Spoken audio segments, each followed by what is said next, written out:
శ్రీనివాస్ గారు. సార్ కృష్ణాంజనేయులు గారు నమస్తే. శ్రీదేవి గారు, ప్యానల్ మెంబర్స్ కూడా నమస్కారం. కృష్ణాంజనేయులు గారు, కూటమి ప్రభుత్వం అమల్లోకి తీసుకొచ్చిన ఈ ప్రత్యక్ష ఎన్నికల అంశం అనేది ఒక శుభ పరిణామే అనుకోవచ్చు. బట్ 2005 ఉమ్మడి రాష్ట్రంలో అమలైన ఈ విధానం మళ్ళీ ఎందుకు మరుగున పడింది? ప్రత్యక్ష ఎన్నికలు డైరెక్ట్గా ప్రజలు ఎన్నుకోవడం అనేది ఒక మంచి పద్ధతే కదా, మరి ఎందుకు ఈ మధ్యలో ఏం జరిగిందని ఆగిపోయింది? అది మళ్ళీ ఇప్పుడు ఎందుకు అమల్లోకి వస్తుంది? స్థానిక సంస్థల ఎన్నికలకు ఆంధ్రప్రదేశ్ ప్రభుత్వము సిద్ధమవుతున్నటువంటి పరిస్థితి ఉంది. ఎందుకంటే గడువు ముగిసింది కాబట్టి కేంద్ర ప్రభుత్వం నుంచి స్థానిక సంస్థలకు రావాల్సినటువంటి నిధులు రావాలి అని అంటే సకాలంలో ఎన్నికలు నిర్వహించాల్సినటువంటి బాధ్యత ప్రభుత్వం మీద ఉంటుంది. ఇప్పుడు సకాలంలో ఎన్నికలు నిర్వహించినటువంటి పరిస్థితి ఉంటే కేంద్ర ప్రభుత్వం నుంచి మనకు రావాల్సినటువంటి నిధులు రావు. ఆ విధంగా నష్టం జరిగేదానికి అవకాశం ఉంది. అందుకని ఇన్ టైంలో ఎలక్షన్ నిర్వహించాలి అనేటువంటి నిర్ణయం తీసుకోవటం అనేటువంటిది మంచి పరిణామం. ఎందుకంటే స్థానిక సంస్థల ఎన్నికలు జరగటం ద్వారాగా ప్రజలు తమకు సంబంధించినటువంటి పరిపాలన అంటే గ్రామ పంచాయతీ లెవెల్ నుంచి గ్రామ స్థాయిలో ఎవరికి వాళ్ళు తమ పరిపాలన స్వయం పాలనకు అవకాశాలు ఏర్పడతాయి. కాబట్టి ఇది అభివృద్ధికి కూడా అవకాశాలు ఉండేదానికి పరిస్థితి. దీంట్లో కీలకమైనటువంటి అంశం ఏంటంటే డైరెక్ట్ ఎలక్షన్స్, ప్రధానంగా సర్పంచ్, అదేవిధంగా ఎంపీపీ, అదేవిధంగా జిల్లా పరిషత్తు చైర్మన్. వీళ్ళు డైరెక్ట్ ఎలక్షన్స్ వల్ల ఏమవుతుంది అని అంటే ఇప్పటి వరకు గతంలో ఉన్నటువంటి పరిస్థితి అది మధ్యలో దాన్ని తొలగించినటువంటి పరిస్థితి ఉంది. కారణం ఏంటి అంటే ఇప్పుడు జిల్లా పరిషత్తు చైర్మన్ గా డైరెక్ట్ గా జిల్లా పరిషత్ చైర్మన్ ఎన్నుకుంటారు, ఆ తర్వాత జెడ్పీటీసీలను ఎన్నుకుంటారు. అయితే జెడ్పీటీసీల యొక్క పాత్ర, వాళ్ళ ప్రమేయము, వాళ్ళకి ఏం అధికారాలు ఉంటాయి ఏంటి అనేటువంటిది వాళ్ళదే నామమాత్రంగా మారేటటువంటి దానికి అవకాశాలు ఉంటాయి. ఇప్పుడు ఎంపీపీ మండల స్థాయిలో అయితే ఎంపీపీని డైరెక్ట్ గా ఎన్నుకుంటారు, ఎంపీటీసీని కూడా ఎన్నుకుంటారు విడిగా. గతంలో ఉన్నటువంటి దాని ప్రకారం ఇండైరెక్ట్ ఎలక్షన్స్ లో ఎంపీపీని ఎంపీటీసీలు అందరూ కలిసి ఎన్నుకునేటువంటి వాళ్ళు. మెజారిటీ ఎంపీపీలు ఎంపీటీసీలు ఎన్నుకున్నటువంటి వాళ్ళు ఎంపీపీ అయ్యేవాళ్ళు. మెజారిటీ జెడ్పీటీసీలు ఎన్నుకునేటువంటి వాళ్ళు జెడ్పీ చైర్మన్ అయ్యేటువంటి వాళ్ళు. అదే విధంగా గ్రామ స్థాయిలో వార్డు మెంబర్లు ఎవరిని ఎన్నుకుంటే వాళ్ళు సర్పంచ్ అయ్యేదానికి అవకాశం. దీనివల్ల ఏమవుతుందంటే ప్రజలకు వచ్చే నష్టం లేదండి. వాస్తవంగా దీంట్లో రాజకీయ పార్టీలకు నష్టం ఉంటుంది. ఏంటి నష్టం రాజకీయ పార్టీలకి? సపోజు ఇప్పుడు ఎన్నికలు జరుగుతాయి. ఈ ఎన్నికలు జరిగిన తర్వాత 2029లో మళ్ళీ సపోజు అసెంబ్లీ ఎన్నికలు ఇప్పుడు ఉండేటువంటి ప్రభుత్వం మారి ఇంకో ప్రభుత్వం వచ్చింది అనుకోండి, ఆటోమేటిక్ గా ఇప్పుడు స్థానిక సంస్థల ఎన్నికల్లో ఎంపీటీసీలు ఎక్కువ మంది ఇప్పుడు కూటమికి సంబంధించినటువంటి వాళ్ళు గెలిచేదానికి అవకాశం ఉండొచ్చు అని అనుకున్నాం. ఇప్పుడు వైసీపీ ప్రభుత్వం ఉన్నప్పుడు వైసీపీ వాళ్ళు ఎక్కువ ఎంపీటీసీలు గెలిచారు.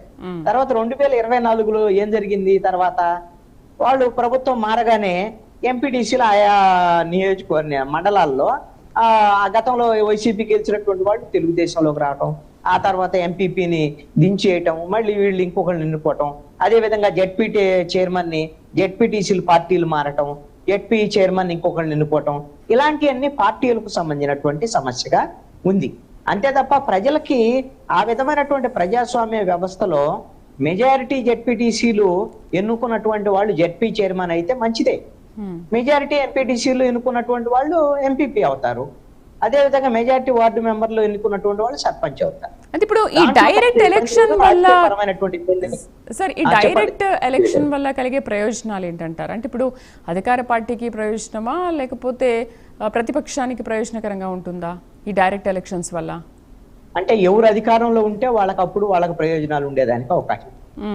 అంతే. ఇప్పుడు ఈ ప్రభుత్వం అధికారంలో ఉంది, ఇప్పుడు వీళ్ళు గెలిచినటువంటి వాళ్ళు ఎంపీటీసీలు ఎక్కువ మంది ఉంటారు. రేపొద్దులో 24లో ఎన్నికలు జరిగాయి అనుకోండి, 29లో ఎన్నికలు జరిగాయి అనుకోండి, 2.5 ఏళ్లకు ఎన్నికలు జరుగుతాయిగా. ఆ తర్వాత 5 మరి అవతల 2.5 ఏళ్ళు ఇంకా ఉంటుంది వీళ్ళకి పదవి కాలం. సపోజ్ జిల్లా పరిషత్తు ఎంపీపీలకి అంటే మళ్ళీ వీళ్ళు ప్రభుత్వం మారింది అనుకోండి, సపోజ్ మళ్ళీ ఆటోమేటిక్ గా పొలమంటూ పార్టీలు మారేటువంటి సంస్కృతి అది ఎమ్మెల్యేలకు ఉంది, ఎంపీలకు ఉంది, ఎంపీటీసీలకు ఉంటుంది, జెడ్పీటీసీలకు ఉంటుంది. లేదు అంటే వాళ్ళు ప్రలోభ పెడతారు, ఎవరు అధికారం ఉంటే వాళ్ళు ప్రలోభ పెడతారు. అందుకనే అలా మారకుండా సపోజ్ జెడ్పీ చైర్మన్లు 26 జెడ్పీ చైర్మన్లు చేస్తున్నారు. ఇప్పుడు ఇంతకు ముందు 13 ఉన్నారు, 13 జిల్లాలు, ఇప్పుడు 26 చేస్తున్నారు. 26లో 26 మంది సపోజ్ కూటమి వాడికి గెలిచారు అనుకుందాం. ఇప్పుడు 29 ఎన్నికల తర్వాత సపోజ్ వైసీపీ వచ్చింది అనుకోండి, వాళ్ళు ఏమైనా పార్టీ మారుతారా? లేకపోతే ఆ జెడ్పీటీసీలు పార్టీ మారి జిల్లా పరిషత్ వాళ్ళని మార్చేస్తే ఈ నష్టం కదా. అందుకని గెలిచిన వాళ్ళందరూ తెలుగుదేశం వాళ్ళే ఉండాలి, 5 ఏళ్ళు ఉండాలి అనేటువంటిది, లేకపోతే జనసేన వాళ్ళు ఉండాలి, లేదంటే వైఎస్ఆర్ కాంగ్రెస్ పార్టీ వాళ్ళు. ఇప్పుడు వైఎస్ఆర్ కాంగ్రెస్ పార్టీ ఇలాంటి నిర్ణయం చేయలేదుగా, ఇప్పుడు కూటమి చేస్తుంది. కాబట్టి ఇది రాజకీయ పరమైనటువంటి నిర్ణయమే తప్ప, రాజకీయ పరమైనటువంటి అంశాలకు సంబంధించినటువంటిదే తప్ప, ప్రజల విషయంలో ఈ డైరెక్ట్ ఎలక్షన్స్ వల్ల వచ్చేటువంటి లాభం ఏం లేదు. ఒక రకంగా నష్టం కూడా ఉంది. ఎందుకుంది అని అంటే, అసలు జెడ్పీటీసీ వల్ల ఏంటి ఉపయోగం? జెడ్పీటీసీని ఇప్పుడు ఆల్రెడీ అక్కడ సర్పంచ్ ఉంటాడు ఊళ్ళో, తర్వాత ఎంపీటీసీ ఉంటాడు, ఆ తర్వాత జెడ్పీటీసీ. ఈ జెడ్పీటీసీ ఏం చేయాలి, ఎంపీటీసీ ఏం చేయాలి? సర్పంచ్ అంటే ఆ ఊరికి సంబంధించినటువంటి వ్యవహారం. అసలు వీళ్ళిద్దరు ఎక్స్ట్రా క్యారెక్టర్స్ కదా, ఎంపీటీసీలను. అయితే ఎందుకు సార్ మరి ఇరు పార్టీలు కూడా దీన్ని ఎందుకు అంత అత్యంత ప్రతిష్టాత్మకంగా తీసుకుంటున్నాయి? దీని మీద ఎందుకు అంత ఫోకస్ పెడుతున్నాయి? అంటే అధికార పక్షానికి సంబంధించినటువంటి విషయంలో ఒకటి రాజకీయ పరమైనటువంటి అంశం మీద డైరెక్ట్ ఎలక్షన్స్ కి వెళ్తున్నటువంటి పరిస్థితి ఉంది అనేటువంటిది నా అబ్జర్వేషన్ లో నేను పరిశీలించినటువంటి అంశం. ఇక బీసీ రిజర్వేషన్లకు సంబంధించినటువంటి విషయంలో ఈ రోజున చంద్రబాబు నాయుడు ముఖ్యమంత్రి చాలా స్పష్టమైనటువంటి ప్రకటన చేశారు. ఇది ఒక రకంగా బీసీలకి మంచి సంతోషం కలిగించేటువంటి అంశమే. కూటమి ప్రభుత్వం ఒక కీలకమైనటువంటి నిర్ణయం తీసుకుంటే దాంట్లో ఎటువంటి సందేహం లేదు. మొన్న ఎన్నికల సమయంలో బీసీలకు హామీ ఇచ్చారు, మేము స్థానిక సంస్థల ఎన్నికల్లో మేము 10% రిజర్వేషన్లు పెంచుతాం, 34% రిజర్వేషన్లు ఇస్తామని హామీ ఇచ్చారు. ఇది ఎన్నికల హామీకే పరిమితం కాకుండా ఇప్పుడు ఖచ్చితంగా ఆ విధంగా 10% రిజర్వేషన్లు పెంచేటువంటి విధంగా రూరల్లో 34%, అదే విధంగా అర్బన్ లో 33% పైన ఆ రిజర్వేషన్లు కల్పించేదానికి నిర్ణయం తీసుకున్నారు.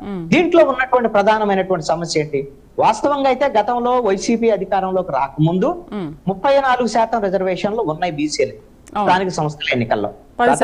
చంద్రబాబు నాయుడు మాట్లాడినటువంటి సందర్భంలో కూడా చెప్పారు, గతంలో 20% ఉన్నటువంటి దాన్ని 34% కూడా గతంలో తెలుగుదేశం పార్టీ చేసింది, వైఎస్ఆర్ కాంగ్రెస్ పార్టీ అధికారంలోకి వచ్చిందంతా 34% చేశారు అనేటువంటి విధంగా చెప్పినటువంటి పరిస్థితి ఉంది. వాస్తవంగా ఇప్పుడు 34% రిజర్వేషన్లో అమలుగిన జరగాలి అని అంటే, ఇబ్బంది లేకుండా జరగాలి అంటే దీనికి ప్రధానమైనటువంటి సమస్య ఏమిటి అని అంటే, సుప్రీంకోర్టు గతంలో ఈ రిజర్వేషన్లకు సంబంధించినటువంటి విషయంలో నిర్దేశిత పరిమితిని నిర్ణయించినటువంటి పరిస్థితి ఉంది. అంటే 50% రిజర్వేషన్లు పెరగకూడదు, 50% మించి రిజర్వేషన్లు ఇవ్వకూడదు, మీరు ఎవరికి ఎంత ఇచ్చుకుంటారు ఏంటి అనేటువంటిది మీరు చూసుకోండి, దాన్ని పెంచొద్దు అనేటువంటి విధంగా ఒక డైరెక్షన్ ఇచ్చింది. అందుకోసమనే ఆంధ్రప్రదేశ్ ప్రభుత్వం ఏం చేసిందంటే, దీంట్లో కీలకమైనటువంటి అంశం ఏంటంటే ట్రిపుల్ టెస్ట్ అనేటువంటిది ఈ సుప్రీంకోర్టు ఇచ్చినటువంటి ఈ నిర్దేశించినటువంటి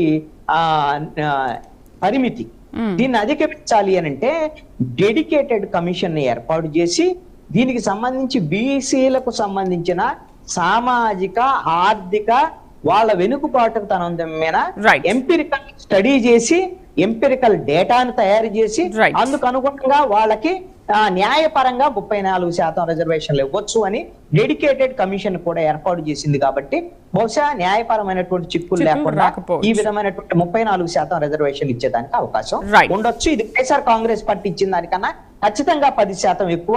మీరు గమనించండి, స్థానిక సంస్థల్లో 16,500